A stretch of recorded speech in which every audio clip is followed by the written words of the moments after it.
¿Alguna vez te has mirado en el espejo y te has preguntado, ¿dónde se fue el tiempo? Es una pregunta que nos asalta a todos, una punzada en el corazón al ver cómo las canas se adueñan de nuestras sienes y las arrugas dibujan mapas de vivencias en nuestra piel. Nadie nos prepara para esta etapa, nadie te dice lo que duele envejecer, pero lo sabes.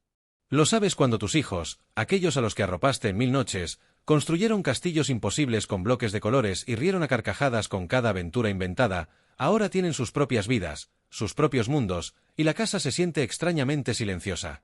Esa misma pregunta resuena en el eco de un pasado que se nos escapa entre los dedos, un pasado donde la inocencia era el pan de cada día, y los juguetes, simples objetos de plástico o madera, eran portales mágicos a universos ilimitados. Y es en ese silencio donde la mente viaja, sin billete de vuelta, a aquellos días en que los pasillos de casa no eran un eco, sino un torbellino de risas, de pequeños pies correteando y el inconfundible sonido de juguetes desparramados por el suelo. Se nos encoge el alma al recordar esa dependencia dulce y absoluta que tenían de nosotros, cuando sus ojitos nos buscaban para cualquier cosa, desde una caricia balsámica para un raspón en la rodilla hasta la solución al más intrincado rompecabezas de Tenté o la trama de su pinipón. ¿Recuerdas esa alegría genuina que sentían al descubrir una nueva pieza para su Exin Castillos, la ilusión con la que montaban su cine Exin o la forma en que sus manitas intentaban replicar el barco pesquero de Playmobil que el amigo de al lado recién había estrenado? Eran días de un juego puro, sin pantallas ni conexiones wifi, donde la imaginación era la única batería que alimentaba horas de diversión. Y nosotros, padres, madres, tíos, abuelos, éramos los arquitectos de esos universos, los narradores de esas aventuras, los que les enseñábamos a compartir los muñecos Cabi y Pacho a cuidar la Game Boy recién llegada. Compartíamos tiempo, no solo espacio. Tiempo de sentarnos en el suelo, codo con codo, montando un complicado máster del universo, o viendo cómo sus pequeños dedos aprendían los botones del Atari. Esa cercanía, esa intimidad forjada entre piezas de Lego y muñecas, era el andamiaje sobre el que se construía nuestra relación. Pero, como todo en la vida, esa etapa muta. Los juguetes se guardan en el trastero, luego se doñan, se olvidan. Las risas infantiles se transforman en voces más graves, en confidencias susurradas por teléfono o mensajes de texto. Los hijos crecen, y con ellos, crecen sus mundos, sus desafíos, sus amores. Y, aunque una parte de nosotros siempre los vea como esos niños que jugaban sin fin con su bicicleta BH o sus Calestric, sabemos que su camino ya no es paralelo al nuestro, sino que se bifurca en 1000 direcciones propias. Esa es la ley de la vida, la sucesión inevitable de las generaciones. Ahora, sus prioridades están en otra parte, en construir sus propias familias, sus propias trayectorias. Ya no hay discusiones por turnos en el Atari, ni peticiones para ayudar a ensamblar un Exin Castillos. Han aprendido a valerse por sí mismos, y eso, aunque reconfortante, también deja un vacío. Es la señal inequívoca de que hemos cumplido nuestra misión, les hemos dado las herramientas, el amor, la libertad para volar. Y vuelan. Se alejan, con esa naturalidad que asusta y emociona a partes iguales, dejando atrás un reguero de recuerdos y esa nostalgia silenciosa que solo el tiempo, implacable, es capaz de sembrar en los rincones del alma.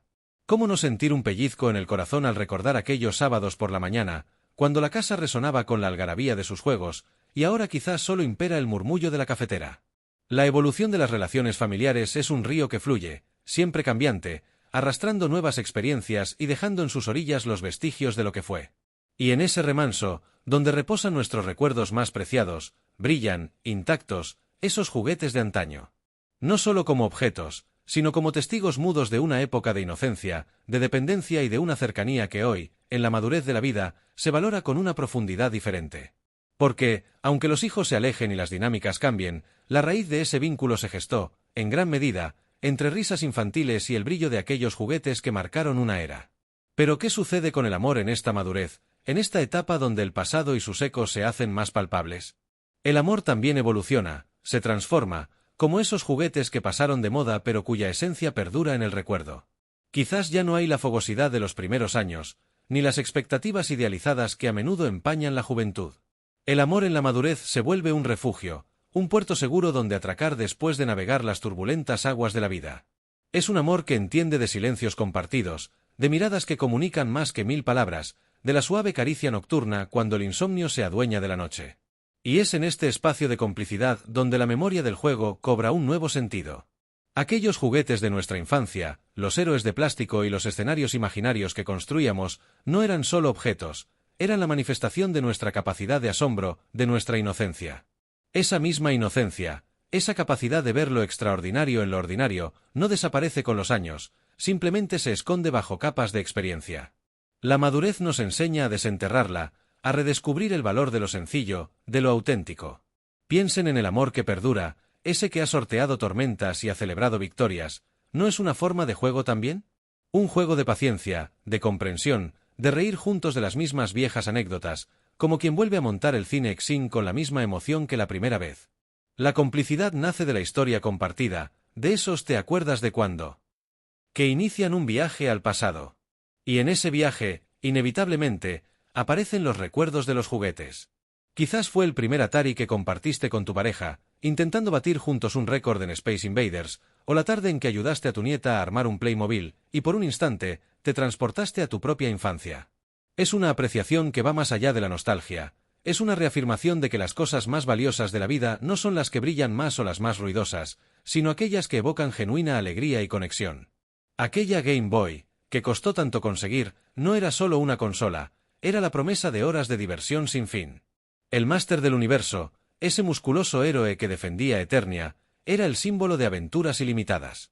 Y los muñecos Cabbie y Patch, con sus peculiaridades, nos enseñaban el valor de lo diferente y lo auténtico. En la madurez, el amor se vuelve un espejo de estos valores. Se aprecia la compañía, la tranquilidad de saber que no estás solo, que hay alguien que entiende tus referencias a la infancia, que comparte el mismo mapa de recuerdos. Ya no se busca la perfección, sino la autenticidad, la lealtad de un amor que ha crecido contigo, que ha visto tus triunfos y tus caídas, y que, aún así, elige quedarse.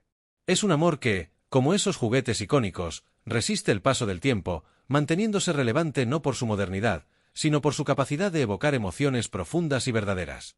Así, la permanencia del juego y la evolución del amor en la madurez no son conceptos separados, sino hilos entrelazados en el tapiz de nuestra vida. Ambos nos recuerdan que, a pesar de los cambios, la esencia de lo que nos hace humanos, la capacidad de amar, de imaginar, de disfrutar de las cosas sencillas permanece intacta. Y quizás, lo más hermoso de esta etapa es esa claridad, esa capacidad de ver el valor real en los recuerdos, en las personas que nos acompañan y en la sabiduría que solo el tiempo, ese sastre inclemente, es capaz de coser en el alma. Es la comprensión profunda de que la felicidad no reside en la novedad constante, sino en la riqueza de lo vivido y la calidez de lo compartido, como la comodidad de un viejo juguete favorito. Y en este viaje al corazón de nuestros recuerdos, entre la evolución del amor y la permanencia de la capacidad de juego, surge otro eco poderoso de nuestra niñez, las frases de la infancia. ¿Quién no lleva grabada a fuego alguna sentencia de su madre o su abuela, esas perlas de sabiduría popular que, en su momento, nos parecían regaños o meras indicaciones, pero que hoy resuenan con una profundidad asombrosa? A la cama, que ya es muy tarde, retumbaba mientras los últimos rayos de sol se colaban por la ventana, interrumpiendo una encarnizada batalla de soldaditos de plomo o el apogeo de una urbanización de Lego. O el clásico «esto no es un hotel», cuando dejábamos la ropa tirada al volver de jugar con los amigos en la calle, con el balón de fútbol o la cuerda de saltar todavía entre las manos. Eran frases que, más allá de la disciplina, encapsulaban una forma de vida, un espejo de los valores de una época donde la simplicidad era moneda corriente y el respeto, una asignatura obligatoria. Come todo lo que tienes en el plato, que hay muchos niños pasando hambre se convertía en un mantra ineludible que nos hacía apreciar la merienda después de una tarde entera de rodar con patines por el barrio o de jugar a las canicas en el patio. Las madres y abuelas, con su infinita paciencia y a veces, con su inagotable repertorio de chanclas voladoras, eran las guardianas de un orden doméstico que se extendía a nuestros pequeños mundos de juego. No seas pillo o no toques eso que lo rompes, eran advertencias que resonaban mientras nuestros dedos inquietos exploraban los límites de un nuevo tenté o intentaban desentrañar el mecanismo de un Exin Castillos. Estas frases no solo regulaban nuestra conducta, sino que, de algún modo sutil, se entrelazaban con la narrativa de nuestros juegos. ¿Cuántas veces una reprimenda como «guarda ya esos juguetes» ponía fin abruptamente a una aventura épica con los Playmobil, obligándonos a regresar a la realidad de la cena y el baño? Pero no todo era corrección. También existían esas frases que nos llenaban el alma, «eres lo mejor que me ha pasado», susurradas mientras nos acurrucábamos junto a ellas después de un día de jugar a las casitas con la pinipón. «Oh, qué bien lo has hecho», cuando lográbamos armar por fin ese complicado rompecabezas de 1000 piezas que venía en la caja de algún juguete de la época. Eran frases de aliento, de amor incondicional, que construían nuestra autoestima tan sólidamente como nosotros construíamos fortalezas con los bloques de madera o las bases del máster del universo. Esas expresiones de cariño y de autoridad se convertían en una banda sonora de la infancia, un telón de fondo para las risas en el jardín mientras jugábamos con el hula hoop o nos lanzábamos los frisbees. Estaban presentes cuando, con el cine Exin, nos sentíamos directores de cine, y también cuando, con la Game Boy en las manos, nos sumergíamos en un mundo virtual por primera vez. Las voces de nuestras madres y abuelas, sus consejos y advertencias, eran la brújula moral que nos guiaba en el juego y en la vida. Eran el eco de una sabiduría ancestral que hoy, en nuestra madurez, anhelamos. Nos enseñaron el valor de la constancia con un quien la consigue cuando nos frustrábamos intentando ganar una carrera en el Atari. O la importancia de compartir con un hoy por ti, mañana por mí, recordándonos ceder nuestro turno en la bicicleta. Estas frases eran la columna vertebral de la educación de antaño, una educación no siempre formal, pero profundamente arraigada en el día a día, en la convivencia, en el juego compartido. Y ahora, cuando volvemos la vista atrás, nos damos cuenta de que esas voces no se han ido del todo. Siguen ahí, resonando en nuestros gestos, en nuestras propias palabras cuando hablamos con nuestros hijos o nietos. Quizás les decimos no dejes la ropa tirada o come todo lo que tienes en el plato, con un tono, una inflexión, que evoca a quienes nos lo dijeron a nosotros. Las frases de la infancia son más que palabras, son la esencia de una época, la impronta de un legado que se hereda de generación en generación, un recordatorio constante de quiénes fuimos y de dónde venimos, indisolublemente ligado a la inocencia y la magia de esos juguetes que nos vieron crecer. Y mientras esas frases de la infancia nos anclan a una época, es imposible ignorar la vorágine de cambios sociales, tecnológicos y culturales que se han desatado desde los años 60, transformando no solo nuestra forma de vivir, sino radicalmente la niñez misma. Imaginen a los niños de los años 60. Sus tardes transcurrían en las calles, en los parques, en solares baldíos que se convertían en reinos de aventuras. El mundo era más analógico, más táctil, y los juguetes lo reflejaban. Un tenté, un pinipón, un Exin Castillos no requerían más que la imaginación y la destreza manual. Eran objetos que fomentaban la interacción directa, la creatividad desinhibida, sin tutoriales ni actualizaciones. Para cuando llegaron los años 70, la televisión ya estaba firmemente asentada en los hogares, pero aún así, el cine Exin seguía siendo una ventana a la magia del celuloide en miniatura, y los primeros Playmobil abrían mundos de rol en la alfombra del salón. Es cierto que el Atari marcó un antes y un después, introduciendo la era de los videojuegos, pero era una novedad que coexistía con las canicas, las cuerdas de saltar y los patines. La vida era, en muchos sentidos, más lenta, más comunal. Los vecinos se conocían, los niños correteaban de un portal a otro, y los juegos eran a menudo grupales, construyendo fortalezas con cartones o inventando elaboradas reglas para sus héroes de acción. La década de los 80 trajo consigo una explosión de color y una mayor sofisticación tecnológica en los juguetes, como la Game Boy, que insinuaba la individualización del juego. Pero aún así, el Máster del Universo o los muñecos Cabi y Patch, Repollo, seguían siendo piezas clave para la interacción social, para el intercambio en el patio del colegio. El barrio seguía siendo esa extensión del hogar donde se aprendían las lecciones de la vida, se forjaban amistades, se disputaban partidillos de fútbol improvisados hasta que la madre, con su voz inconfundible, llamaba a cenar. La infancia de entonces era un crisol de experiencias analógicas y digitales incipientes, pero siempre con un fuerte componente de juego al aire libre, de interacción física y de una imaginación que se nutría de la escasez, no de la abundancia. No había internet, ni teléfonos inteligentes, ni redes sociales. La información se buscaba en enciclopedias y los amigos, en la calle. Los juguetes no eran solo objetos de entretenimiento, eran herramientas para entender el mundo, para socializar, para desarrollar habilidades motoras y cognitivas sin la intervención constante de pantallas. Eran el pegamento de un grupo de amigos que crecía junto. Hoy, la complejidad es la norma. Los niños nacen en un mundo hiperconectado, donde la inmediatez y la saturación de estímulos son constantes. Los juguetes han evolucionado a la par, convirtiéndose en sofisticadas piezas tecnológicas con aplicaciones y conexiones a Internet, llevando la experiencia de juego de lo colectivo a lo individual, de lo tangible a lo virtual. La calle ha perdido parte de su hegemonía como espacio de juego, siendo reemplazada, en muchos casos, por las pantallas y los universos digitales. Esta comparación no busca juzgar, sino observar cómo el contexto social moldea la experiencia infantil. Es en este contraste donde la importancia de aquellos juguetes de los 60, 70 y 80 se magnifica. Representan una época donde la creatividad se forjaba con menos recursos, donde la interacción humana era el pilar de la diversión, y donde la impaciencia no tenía cabida, pues la recompensa no era instantánea.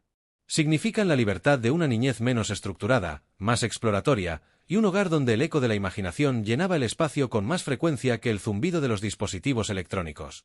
Aquellos juguetes no solo eran objetos, eran el reflejo de un tiempo, un estilo de vida que, aunque distinto al actual, dejó una huella imborrable en quienes lo vivieron. Y si los cambios sociales han redefinido la infancia, ¿qué hay de esos momentos simples que se han escurrido entre los dedos del tiempo, como arena en un reloj de arena? La nostalgia no es solo por los objetos, sino por las vivencias que los rodeaban. Recuerdan la libertad de jugar en la calle hasta que las farolas se encendían y la voz de la madre nos llamaba desde la ventana, con ese tono inconfundible de «a cenar, ¿ya es muy tarde?». Aquellos eran tiempos donde el asfalto y las aceras eran la extensión natural de nuestros patios de juego.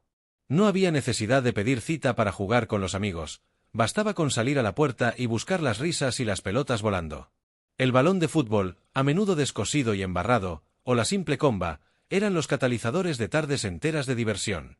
Las bicicletas BH, que hoy se ven como reliquias, eran los corceles de nuestras aventuras, nos llevaban hasta el límite del barrio, explorando cada rincón, cada solar abandonado que se convertía en un fuerte inexpugnable.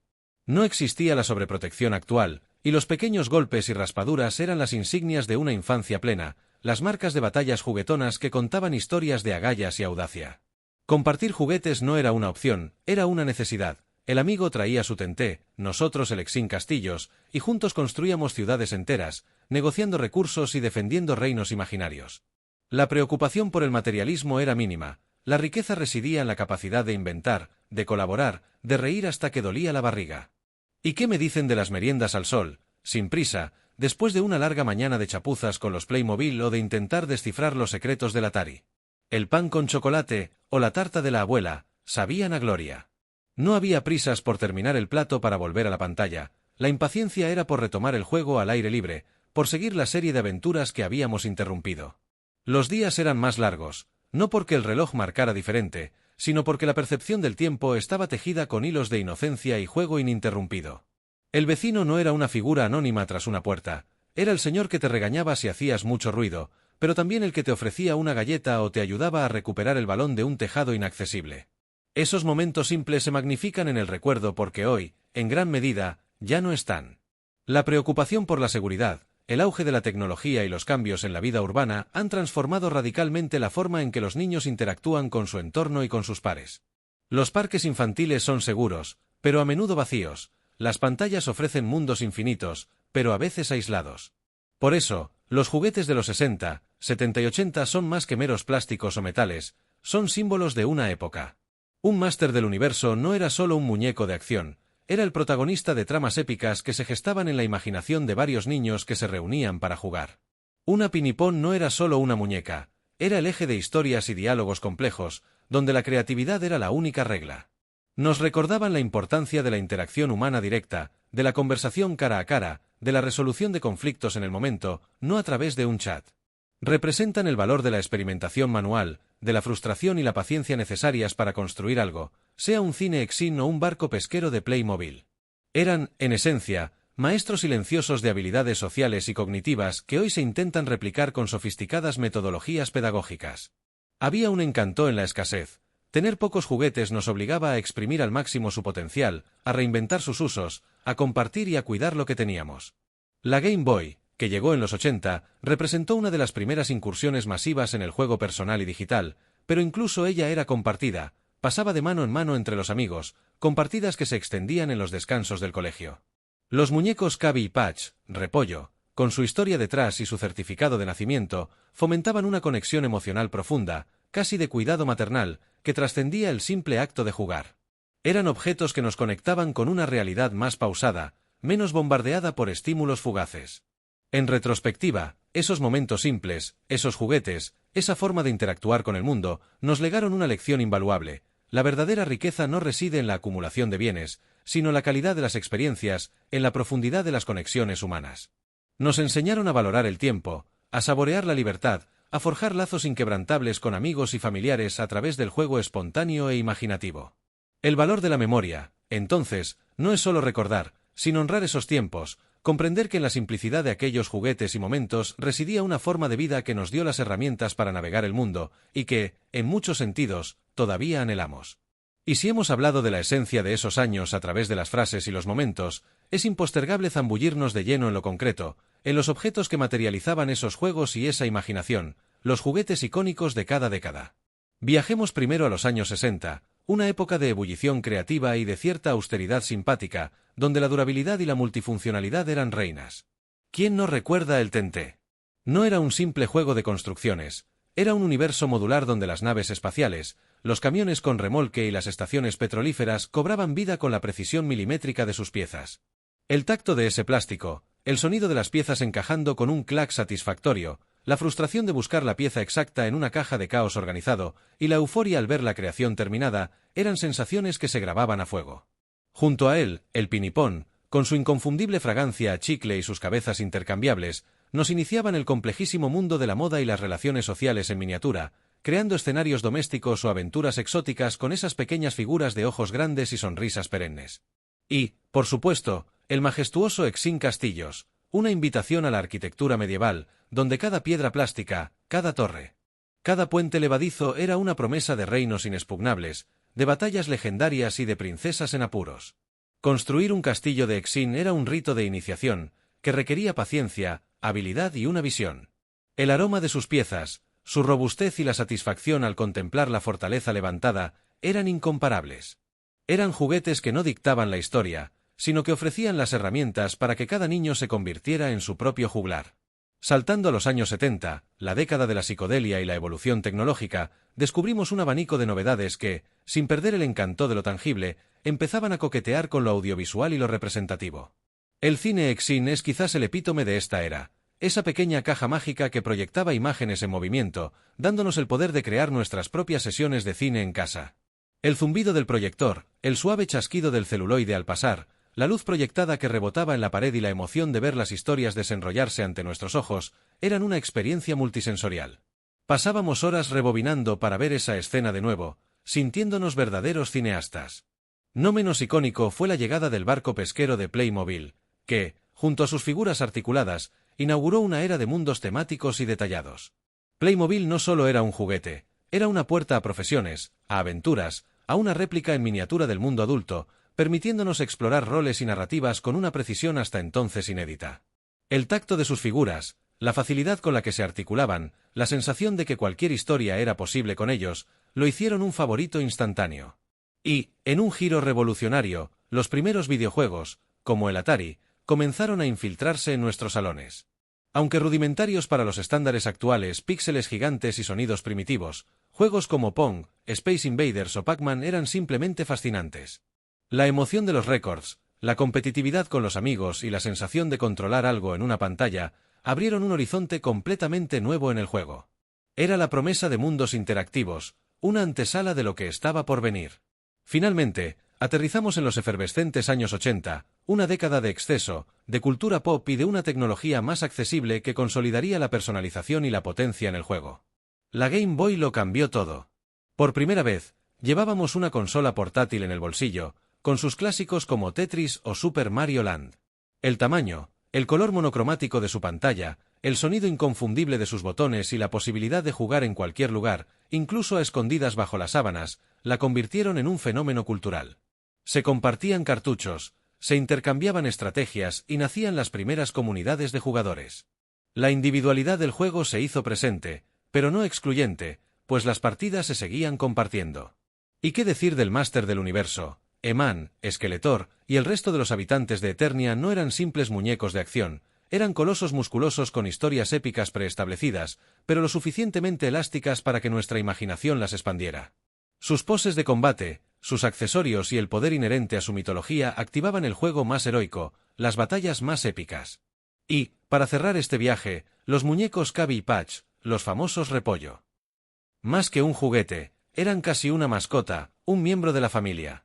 Su tacto suave, su aroma característico, su certificado de nacimiento y la idea de que cada muñeco era único, con su propio nombre y personalidad, creaban un vínculo emocional profundo. Fomentaban la ternura, el cuidado y la empatía como pocos juguetes lo lograron, convirtiéndose en el compañero inseparable de miles de niños. Cada uno de estos juguetes, a su manera, no solo definieron una década, sino que también moldearon la imaginación, las emociones y las habilidades de millones de niños, dejando una huella imborrable que perdura hasta el día de hoy. Y así, después de este viaje nostálgico por los pasillos de nuestra infancia, detengámonos un momento en la estación de la madurez, en esa etapa de la vida donde las canas ya no son sorpresa y las arrugas son el mapa de incontables batallas y alegrías vividas. Pareciera que la vejez, con su ritmo pausado y sus mañanas más tranquilas, estuviera reñida con la alegría desbordante de la niñez. Pero no es así. De hecho, la dignidad y la ternura de la vejez radican precisamente en la capacidad de mantener viva esa chispa de la inocencia, de recordarnos que la capacidad de conectar con la alegría del juego nunca se extingue, solo se transforma. Como esos viejos juguetes que guardamos con tanto celo, nuestras memorias son tesoros que, lejos de ser polvo, brillan con más fuerza con el paso del tiempo. Los juguetes de nuestra infancia, el tenté, el pinipón, el Exin Castillos, el Cine Exin, el barco pesquero de Playmobil, el Atari, la Game Boy, el Máster del Universo, los muñecos repollo no eran meros pasatiempos. Eran nuestros primeros maestros, nuestros cómplices silenciosos en el descubrimiento del mundo, los catalizadores de sueños y aventuras. Y ahora, en esta etapa de la vida, se convierten en poderosos anclajes a esa esencia de nosotros mismos que es eterna, la curiosidad, el asombro y la pura alegría. Ver a un abuelo con una sonrisa pícara, explicando a su nieto cómo funcionaba aquel complicadísimo cubo de Rubik, o a una abuela contándole la historia de su muñeca de trapo favorita, es presenciar la continuidad de la vida, la belleza del legado. La vejez, lejos de ser un final, es una cumbre desde la que se divisa todo el camino recorrido. Y desde esa altura, el brillo de los recuerdos de la infancia es aún más vívido. Es en este momento cuando comprendemos que la felicidad no estaba solo en poseer el juguete más nuevo o en ganar la partida, sino en el simple acto de jugar, de imaginar, de compartir. Esa capacidad de asombro que nos permitía transformar una caja de cartón en una nave espacial o un puñado de canicas en un ejército invencible, sigue intacta. Se manifiesta en la sonrisa al hojear un álbum de fotos viejas, en la historia que se cuenta una y otra vez a los nietos, o en la emoción al escuchar una canción de nuestra juventud. Quizás ya no estemos montando Exin Castillos cada tarde o batallando con el Máster del Universo, pero la habilidad de construir y de luchar por lo que valoramos permanece. La paciencia que aprendimos al buscar esa pieza específica de tenté se convierte ahora en sabiduría para navegar los desafíos de la vida. La creatividad que desplegábamos con el Cine Exin nos ayuda a encontrar nuevas formas de disfrutar el presente. Y la ternura con la que cuidábamos a nuestros muñecos repollo se transforma en el amor incondicional que ofrecemos a nuestra familia, a nuestros amigos y especialmente a las nuevas generaciones. Compartir estas historias sobre los juguetes de nuestra niñez, sobre los juegos de la calle, sobre las frases de nuestras madres, no es solo un ejercicio de nostalgia. Es un acto de profunda ternura y dignidad. Es tender un puente intergeneracional. Es mostrar a los jóvenes que, antes de las pantallas táctiles y los mundos virtuales ilimitados, existía una magia diferente, una que se tejía con las manos, con la imaginación compartida y con una interacción humana directa. Es recordarles que la verdadera riqueza del juego no reside en el plástico o los circuitos, sino en los lazos que se forjan, en las risas que resuenan y en los mundos que se construyen juntos. Cuando un niño escucha a su abuelo hablar de la Game Boy como si fuera una reliquia de un pasado lejano, o de la emoción de un Atari, no solo escucha una anécdota. Está recibiendo una lección invaluable sobre el tiempo, el cambio y la esencia de la diversión. Está aprendiendo que, a pesar de las diferencias tecnológicas, el hilo conductor de la alegría y la curiosidad humana es el mismo. Los juguetes se transforman, pero la esencia del juego, la exploración, el descubrimiento, la conexión es inmutable. En la madurez, nos damos cuenta de que el legado más valioso que podemos dejar no son bienes materiales, sino la riqueza de nuestras experiencias, la calidez de nuestras memorias y la capacidad de transmitir esa alegría de vivir que nos obsequió la infancia. Los juguetes, esos compañeros silenciosos de nuestra niñez, cobran un nuevo sentido, son la prueba tangible de que la vida, en todas sus etapas, está llena de maravilla. Y en esa conexión con nuestra infancia, en esa dignidad de recordar y compartir, reside una profunda y conmovedora ternura. Es la promesa de que, aunque el cuerpo envejezca, el alma que soñaba con el Máster del Universo y armaba ciudades con Playmobil, siempre permanece joven. Y ahora, al llegar al final de este viaje en el tiempo, después de haber desempolvado tantos recuerdos y emociones compartidas, nos preguntamos, ¿tú también lo viviste así? ¿Resuenan estas historias en tu corazón? ¿Cuál fue el juguete que iluminó tus tardes y te transportó a mundos inexplorados? ¿Qué frase de tu madre o abuela te acompaña aún hoy, como un suave murmullo del pasado? Te invitamos a compartir tus propias anécdotas, a revivir esos momentos en los que un simple objeto de plástico o madera era el epicentro de la felicidad. Porque cada recuerdo es un tesoro, y cada historia, un puente hacia quienes fuimos. Si este repaso, esta inmersión en la dulce nostalgia de los años 60, 70 y 80, te ha tocado el alma, te ha hecho sonreír o te ha arrancado una lágrima, te invitamos a suscribirte. Aquí, en este espacio, honramos tu historia, tus recuerdos y todo aquello que te hizo ser quien eres hoy.